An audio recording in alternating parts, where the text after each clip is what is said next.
Saudara, setelah polisi menangkap dan menetapkan Peggy sebagai tersangka kasus pembunuhan Vina, kini muncul sejumlah kesaksian yang menyebut Peggy tidak terlibat dalam kasus tersebut karena tidak berada di lokasi peristiwa. Kita akan ulas soal ini bersama pengacara keluarga Vina, Dewi Intan, yang juga akan kita sapa adalah pengacara rekan kerja Peggy, ada Pak Tony dan juga rekan kerja Peggy Pak Suharsono. Pak Tony, Pak Suharsono, selamat malam. Selamat malam, Bu. Mbak Dewi, selamat malam. Ya, selamat malam.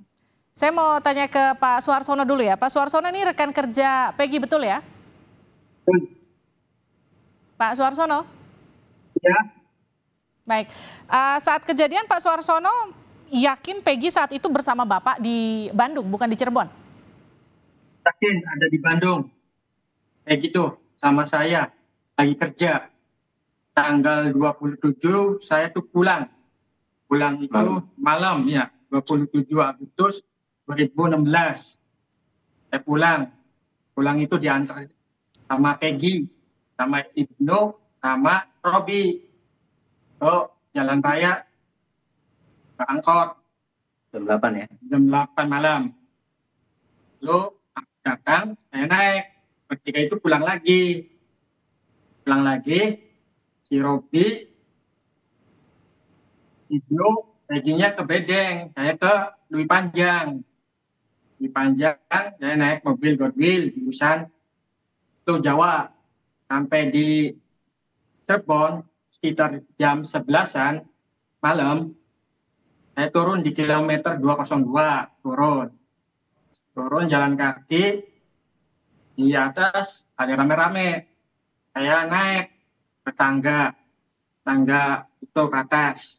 Lihat ada kejadian, kecelakaan awalnya. Terus, beberapa hari kemudian, itu kejanggalan adalah pembunuhan. Terus, itu saya dengar rumahnya Peggy-nya digerebek. Digerebek,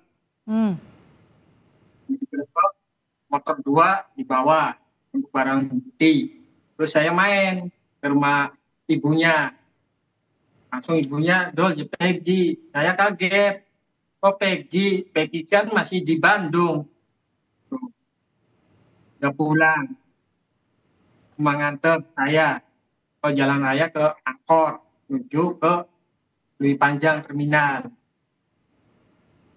Oke, Pak Suharsono, selain Bapak, ada nggak saksi lain yang juga bersama Peggy saat itu? Karena kan posisi Peggy terakhir itu ada di Bandung mengantar Bapak ke terminal. Artinya tidak bisa dipastikan apakah Peggy itu dari terminal itu ke Cirebon atau tetap berada di Bandung?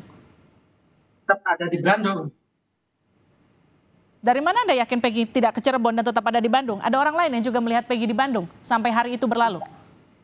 Ada di Suparman. Ada lagi orang lain artinya ya? Barman, terus Ibnu, Robi. Robi sama itu Ibnu masih ada di sana di Bandung. Oke, Robi dan Ibnu itu bersama Peggy sampai kemudian momen yang awalnya diduga kecelakaan terhadap Vina itu terjadi ya? Iya. Oke, saya ke kuasa hukumnya Pak Tony. Pak Tony. Ya, baik. Kan beberapa terpidana, sekarang sudah terpidana, diperiksa lagi kemudian menyatakan bahwa Peggy bukan pelakunya. Tapi ada satu yang menyatakan Peggy itu adalah pelaku. Apa respon Anda soal itu? Ya, jadi pertama saya ingin mengatakan bahwa Peggy Setiawan itu bukan pelaku pembunuhan. Yang ada di DPO itu Peggy alias Peron.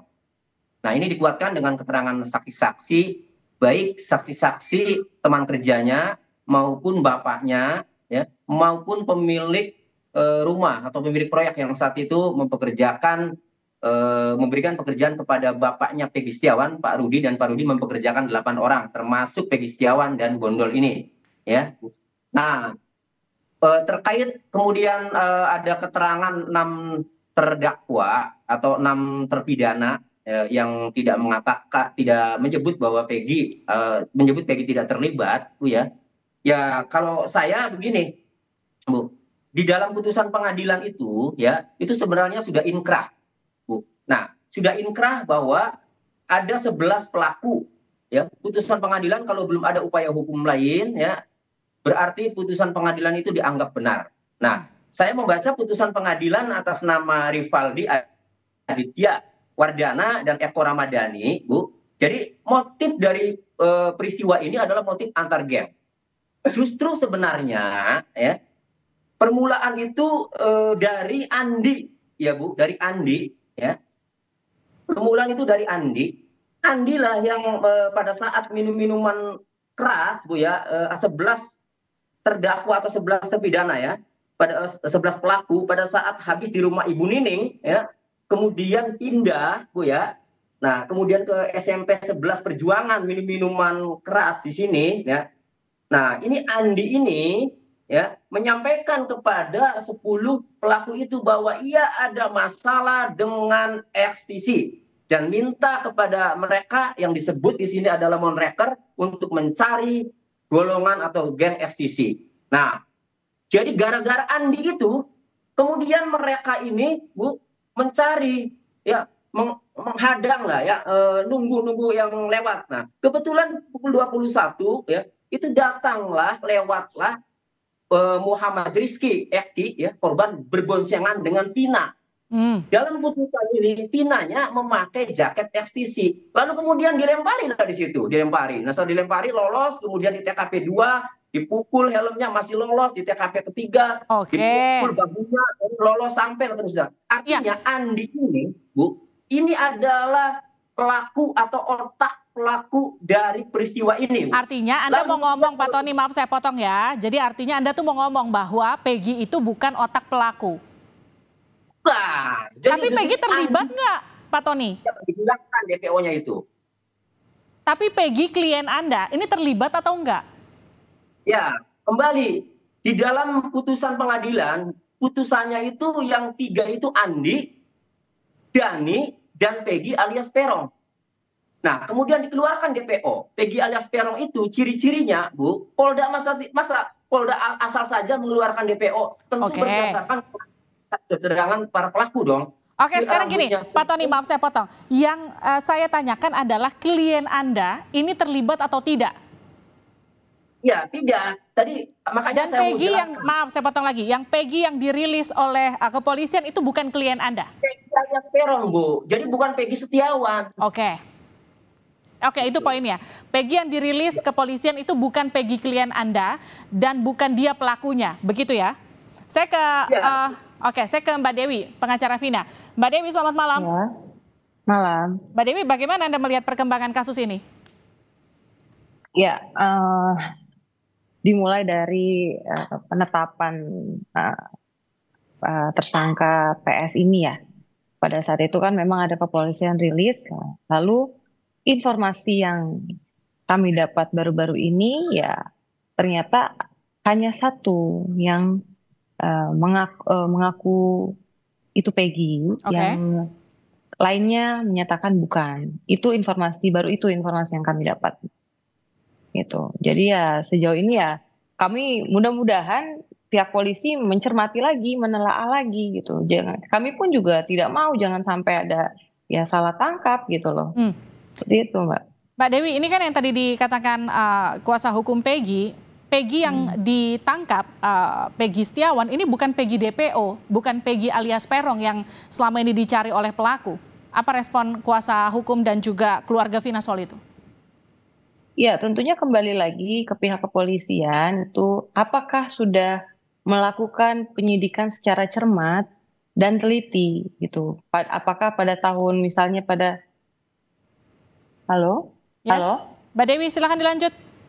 Ya, misalnya pada tahun tersebut adakah fotonya pada tahun 2016 gitu. Jadi ya mungkin kepercayaan masyarakat ya berkurang karena minimnya informasi dan bukti-bukti yang kepolisian berikan seperti itu. Misalnya hanya ijazah dan lain halnya gitu. Adakah yang menguatkan? Itu kan mudah sekali gitu loh. Pada saat itu apakah dilakukan tes DNA dan misalnya pada ditemukan mohon maaf sperma, itu sperma siapa, kan harusnya pada saat itu prosesnya melewati proses-proses tersebut gitu ya. Kita menilai apakah pada saat itu proses penyidikannya sudah benar atau belum gitu loh. Kembali lagi gitu. Mbak Dewi, Pak Hotman kan menyatakan dari 5 terpidana itu mengaku bukan Peggy pelakunya, hanya 1 yang kemudian mengaku. Artinya pihak keluarga ini satu suara dengan Pak Hotman yang artinya juga ikut ragu kalau memang bukan Peggy pelakunya. Ya tentu pihak keluarga satu suara dengan ya, tim kuasa hukum gitu.